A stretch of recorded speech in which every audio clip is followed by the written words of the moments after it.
नमस्कार, आप देख रहे हैं टीवी9 भारतवर्ष पर देश का सबसे पसंदीदा automotive show the auto 9 show. मैं हूं आपका होस्ट नंद कुमार नायर और अगले कुछ हफ्ते या यूं कह लीजिए अगले कुछ महीने जो हैं ऑटोमोटिव इंडस्ट्री के लिए बेहद ही अच्छे रहने वाले हैं, क्योंकि जीएसटी की दरों में जो बदलाव हुआ है 22 तारीख से वो नजर आने लगेगा और ग्राहकों को, कंपनियों को, दोनों को होने वाला है इसका बेहद फायदा। लेकिन जल्दबाजी ना करें, जानकारी और वो भी सही जानकारी जरूरी है और वहीं पर ऑटो 9 शो आपकी मदद करता है, because this is one stop solution for anything and everything related to cars and bikes. इस हफ्ते गाड़ी ऑफ द वीक में हम आपको मिलाने वाले हैं इस साल के सबसे बड़े लॉन्च यानी कि मारुति सुजुकी की विक्टोरिस से। हमने उस गाड़ी को आपके लिए परखा, लेकिन विक्टोरिस पर जाएं उससे पहले एक नजर डाल लीजिए उन खबरों पर जो बनी इस हफ्ते की सुर्खियां स्पीड न्यूज में। टाटा एस गोल्ड प्लस हुई लॉन्च, कीमत 5,52,000 रुपए। ये अभी तक की भारत में सबसे अफोर्डेबल डीजल कमर्शियल व्हीकल है। इसकी LNT टेक्नोलॉजी, जिसके बाद आपको डीजल एग्जॉस्ट फ्लूइड यानी कि DEF डालने की जरूरत नहीं पड़ेगी, जो कि मेंटेनेंस की कॉस्ट को ज्यादा कम करता है। ये 22 PS की पावर, 55 न्यूटन मीटर का टॉर्क निकालता है। 900 किलोग्राम के पेलोड कैपेसिटी के साथ आता है Tata S gold plus. Tata Altroz ने हासिल किए 5 स्टार भारत एनकैप सेफ्टी में। अल्ट्रोज ने 29.65 अंक हासिल किए 32 में से, अडल्ट ऑक्यूपेंट प्रोटेक्शन में और चाइल्ड ऑक्यूपेंट प्रोटेक्शन में 44.90 पॉइंट हासिल किए 49 पॉइंट्स में से। और इसी के साथ टाटा अल्ट्रोज भारत की सबसे सेफ हैचबैक बन गई है। Hyundai मोटर कंपनी ने अपना ग्लोबल प्लान दुनिया के सामने रखा, जिसके अंदर 18 नए मॉडल लाए जाएंगे 2030 तक। Hyundai अपने लग्जरी ब्रांड जेनेसिस को भी एक्सपैंड करेगा नए हाइब्रिड मॉडल के साथ 2026 की शुरुआत से। 2030 तक Hyundai भारत के अंदर भी अपनी लोकली डेवलप्ड EV को तैयार कर देगा और इसके अलावा 3 हाइब्रिड SUVs हमें भारत में 2028 तक देखने को मिलेगी और पहली हाइब्रिड व्हीकल 2027 में इंडिया में लॉन्च हो जाएगी। चाइनीज कार मेकर SAIC अपनी हिस्सेदारी को JSW-MG मोटर से कम करने की तैयारी कर रही है। इस हिस्सेदारी को 49% से नीचे लाया जाएगा। हालांकि अभी तक ऐसे कोई संकेत नहीं है कि SAIC मोटर पूरी तरह से JSW-MG मोटर से बाहर जाने की तैयारी कर रही है, लेकिन हाँ, वो अपनी हिस्सेदारी लगातार कम करने की कोशिश में है।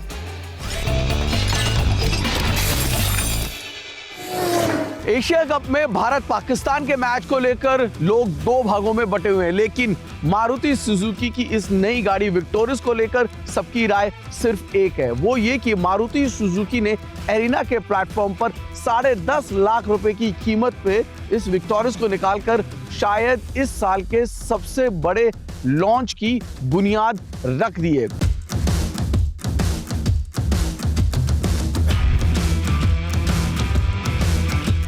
मारुति सुजुकी की अरेना शोरूम लाइनअप में जैसे कोई भविष्यवाणी साकार हो गई है। विक्टोरिस आ चुकी है, ग्रैंड विटारा का DNA, लेकिन दाम में सस्ती और फील में ज्यादा प्रीमियम। एरिना को मिला अपना पहला सच्चा फ्लैगशिप, जो Hyundai क्रेटा और किया सेल्टोस को सीधी चुनौती देने उतरी है। कीमत और पोजीशनिंग के मामले में ऑलमोस्ट परफेक्ट। पेट्रोल 10.5 लाख से शुरू, CNG 11.5 लाख से और स्ट्रॉन्ग हाइब्रिड 16.37 लाख से। ये सभी कीमतें एक शोरूम है, यानी एरिना की ब्रेजा के ऊपर और नेक्सा की ग्रैंड विटारा के ठीक नीचे विक्टोरिस फिट बैठती है। दाम कम, दम ज्यादा। डिजाइन में दिखता है प्रीमियम फील, किसी भी एंगल से देखें बिल्कुल साफ लगती है। लगभग grilleless front, full with DRL, wagon जैसी side profile, squared wheel arches, connected tail lamp, dual tone alloy panoramic sunroof. Victor की बॉडी लैंग्वेज कहती है मैं मारुति हूं, मगर स्टाइल में किसी जर्मन से कम नहीं। कैबिन में भी है फीचर्स की बौछार, ventilated seat, 360 degree camera, ADAS, wireless charger, 10.1 inch का smart play pro X Dolby Atmos audio, head up display, electronic driver seat, auto wiper lights.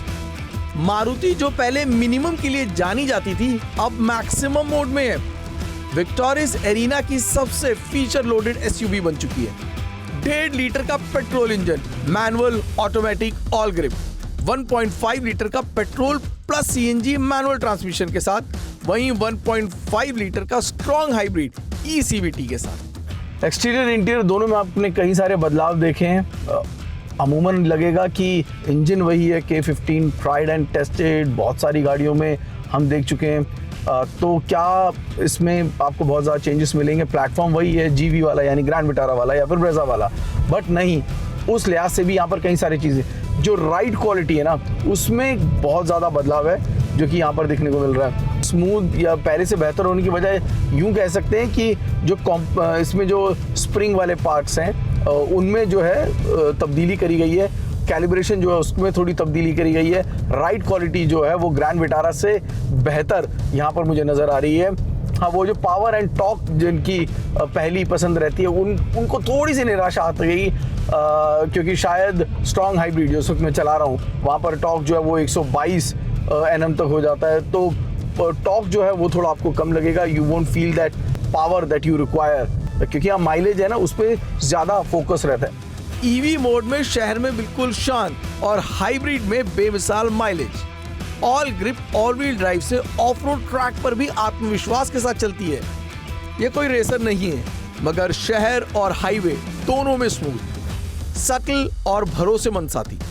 Level 2 ADAS, 6 airbag, TPMS, 5 star BN cap GN cap rating, सटीक steering, संतुलित suspension, disc brakes चारों पहियों पर। Victor की ride quality और steering tuning Maruti को नई परिभाषा देती है, भरोसे में स्टाइल का तबका। अगर आप चाहते हैं एक भरोसेमंद, फीचर पैक्ड और value for money mid size SUV, तो विक्टोरिस वही ब्रांड न्यू जवाब है जिसका अरीना शोरूम को इंतजार था।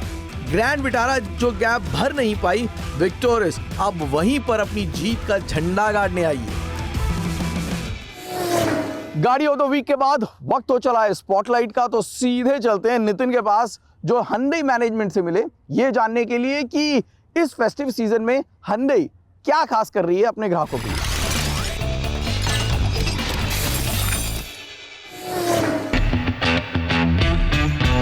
इस हफ्ते स्पॉटलाइट में है Hyundai, क्योंकि Hyundai ने अपने नाइट एडिशन, डार्क एडिशन दिखाए हैं i20 के, एक्स्ट्रा के, क्रेटा के, क्रेटा इलेक्ट्रिक के, अल्काजार के, और क्या कुछ है इन एडिशंस के अंदर खास उसके बारे में बात करेंगे। और साथ ही फेस्टिव सीजन आ गया है, फेस्टिव सीजन में डिस्कशन शुरू होता है घर के अंदर कि इस दिवाली या इस धनतेरस या इस नवरात्रे कौन सी नई गाड़ी लाई जाए, और वहाँ पर एक कन्फ्यूजन भी आती है कि कौन से ब्रांड की लाई जाए। तो हमने सोचा कि चलिए आपको पहले Hyundai का एक लाइनअप दिखा देते हैं, जो नए प्रोडक्ट्स Hyundai इस फेस्टिव सीजन में आपके लिए लेकर आ रहा है, साथ ही साथ क्या कुछ डिस्काउंट्स और ऑफर्स होने वाले हैं इनके बारे में बात करेंगे। क्रेटा का एक किंग नाइट एडिशन आया है, अल्काजार का भी एक नाइट एडिशन आया है, और i20 नाइट तो क्या कमाल लग रही है ऑल ब्लैक कलर में। लेकिन इन सब के अलावा क्या कुछ है Hyundai के पास आपके लिए, आइए बात करते हैं तरुण गर्ग से। सर, फेस्टिव सीजन में लोगों की डिस्कशंस में जो कंफ्यूजन्स आती हैं उनको कैसे रिजॉल्व कर रहा है Hyundai? क्या तैयारियां फेस्टिव सीजन में? पूरी तैयारी है, बिकॉज ये फेस्टिव सीजन बहुत खास है। माननीय प्रधानमंत्री जी ने जो GST का कट के रूप में तोहफा दिया है पूरे भारतवासियों को, आई थिंक हम उसको लेवरेज कर रहे हैं। हमने सबसे पहली कंपनी थी हमारी जिन्होंने नए प्राइसेस कस्टमर्स को अनाउंस किए।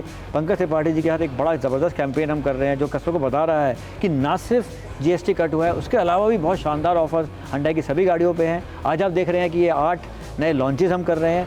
हमारे शोरूम्स पूरी तरह से तैयार हैं कि भाई 22 तारीख को पहला नवरात्रा है, और सुबह से ही जो है हमें लगता है कि बहुत कस्टमर आने वाले हैं, क्योंकि बुकिंग का जो रुझान है वो बहुत ही अच्छा है। ऐसा आज जो मॉडल्स आपने रिवील किए हैं इनके पीछे क्या थॉट था और इनके बारे में थोड़ा बता दीजिए। देखिए, क्रेटा आप देखिए 10 साल क्रेटा के पूरे हो चुके हैं, और क्रेटा किंग और Creta king limited edition launch करने से अच्छा मौका नहीं था ये हमारे लिए, तो वो हमने लॉन्च किया है। नाइट एडिशन को बहुत सफलता मिली है, लगभग हम 77,000 गाड़ियाँ बेच चुके हैं नाइट एडिशन में, और आज हमने 3 नई गाड़ियों में i20, अल्काजार और क्रेटा इलेक्ट्रिक में नाइट एडिशन लॉन्च किया है। तो आइडिया यही था कि और एक्साइटमेंट क्रिएट की जाए फेस्टिव सीजन में, और कस्टमर्स को एक और मौका दिया जाए, Hyundai शोरूम आए और अपनी पसंदीदा गाड़ी लें इस नवरात्रि में, इस दशहरा में और इस दिवाली में। TV9 के हमारे प्यारे दर्शकों के लिए हम इस वक्त हैं जर्मनी में, और हमारा मकसद जर्मनी में है ये पता लगाना कि कौन सी वो गाड़ियाँ हैं जो कि भारतीय मार्केट में आ सकती हैं, और इसी तलाश में हमारी निगाह पड़ी Volkswagen के लाइनअप पर। और Volkswagen के लाइनअप में एक ऐसी गाड़ी है जिससे बड़ी उम्मीदें की जा रही हैं